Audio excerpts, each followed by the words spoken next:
యేసయ్య పరిశుద్ధ నామముకే మహిమ కలుగును గాక. దేవుని నామములో మీ అందరికీ శుభం. ఈరోజు వాక్యము ప్రకటన గ్రంథము 22 అధ్యాయము 17 వచనం. ఆత్మయు పెండ్లి కుమార్తెయు రమ్ము అని చెప్పుచున్నాడు. వినువాడును రమ్మని చెప్పుచున్నాడు. దప్పిగున్న వానిని రమ్మని చెప్పుచున్నాడు. ఇచ్చువాడు జీవజలమును ఉచితముగా విచ్చుచున్నాడు. చూడండి, ఆత్మయు పెండ్లి కుమార్తెయు రమ్మని.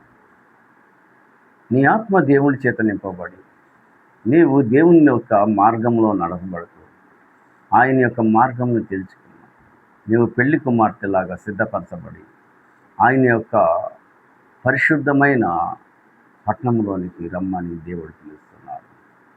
ఎందుకంటే నీవు ఆయన యొక్క మహిమ ద్వారా నింపబడ్డావు, ఆయన చేత పిలువబడ్డావు, ఆయన చేత నీవు ప్రేమించబడ్డావు.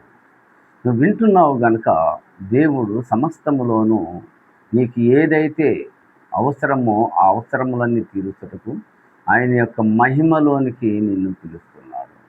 అలాగే నీకు ఇష్టానికి ఆయన జీవజల బుగ్గల యొద్ద నిన్ను నడిపిస్తున్నాడు.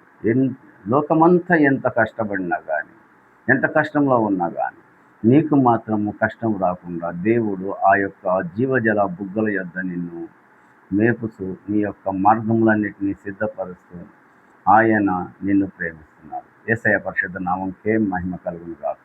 ఆమేన్.